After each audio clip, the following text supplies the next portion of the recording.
Hey guys, what's up? Hope you're all doing well. So recently I've been having a few conversations sort of around what my goals are in property, or I see myself in the next 5 years in terms of my property journey.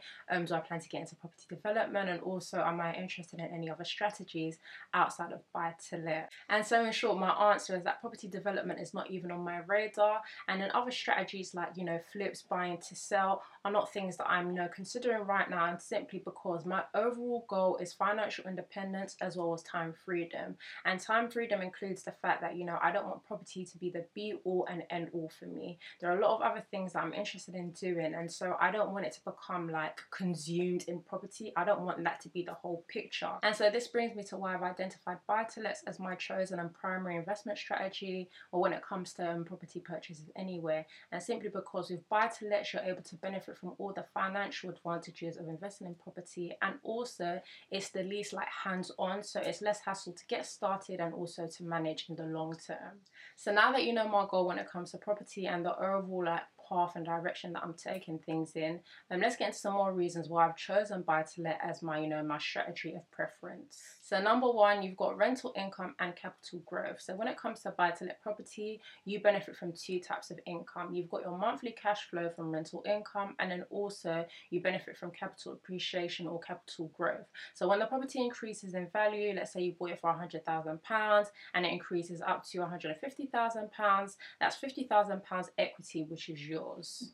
Reason number two, the power of leveraging to build up your property portfolio a lot faster. Now, I'm already seeing the benefits of this with my first buy-to-let property. So I'm currently trying to do a remortgage to pull out some equity from that property and put it towards another. So yeah, the power of leveraging is so it's amazing really, because it helps you to be able to invest in other properties without having to use all of your own capital. So I didn't have to save as much of a deposit for the next property because I've got that leverage. The ability to leverage your property or properties, if you have more than one, is truly the essence of getting on the property ladder. Once you have just one property, honestly, there's so many things that you can do. It really makes the whole journey of financial freedom and independence through property a whole lot easier, because once you've done that first one, the rest becomes so much more easier.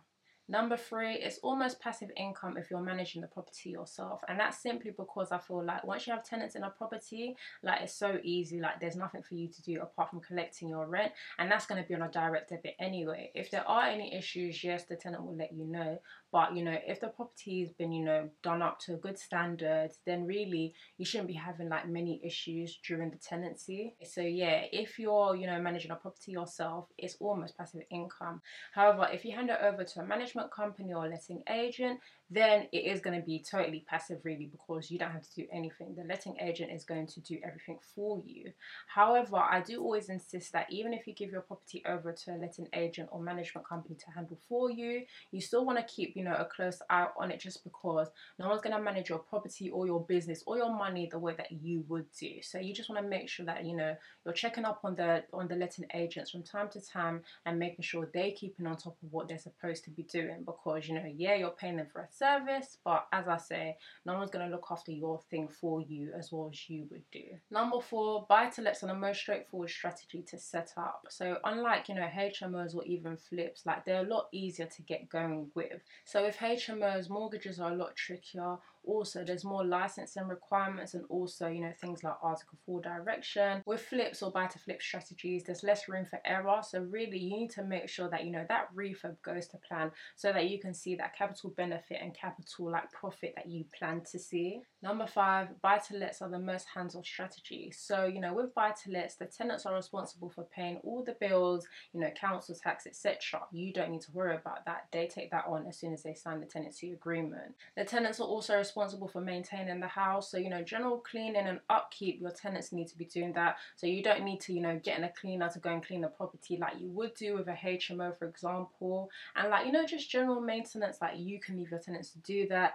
If for any reason they don't do so, then you can deduct that from their the deposit at the end of the term. There's also the area of regulation when it comes to buy-to-lets. Again, a lot more straightforward than, let's say, a HMO. So with buy-to-lets, it's just standard things like having smoke alarms, carbon monoxide alarms, electrical safety certificate, things like that. And there's no like regulation stating, you know, the size that bedrooms need to be if someone's gonna be there, you know. Also things like, you know, how many stoves or kitchen cabinets that you need, because obviously with HMOs you need to consider all those kind of things. So yeah, it's a lot more, you know, straightforward, and that's, you know, that's basically what I'm about in terms of, you know, building my wealth in a way that is going to allow me to have more time freedom and just like really get on with other things that I'm interested in. And now last but not least, financing is a lot easier when it comes to, you know, buy to let. So with a buy to let, it's a straightforward mortgage, whereas with HMOs I've heard that it's a lot more complex and it can be a lot harder to get, you know, a mortgage for a HMO property. And this actually brings me to the reason why I've decided that with HMOs I'm going to do them on a rent to rent basis rather than purchase, because I just feel like there's so much regulation with HMOs now and you just never really know how things are going to pan out. So I just feel like to reduce the sort of risk factor, I'd rather do them on a rent to rent basis. Yes, there are still costs involved, you know, with setting up a rent to rent HMO, but at least you avoid purchasing a property that maybe is not going to be successful for the use that you bought it for. I mean, that's my thinking for now. Yeah, it may change in a few years' time, who knows, but yeah, that is my chosen strategy. That's how I'm thinking to go about my whole property side of things. So yeah, that has been my reason for why, you know, buy to lets is my chosen and primary strategy when it comes to property purchases.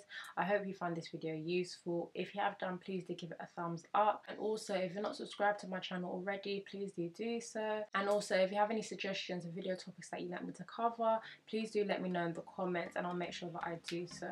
So yeah, thank you for watching and I'll catch you later. Bye.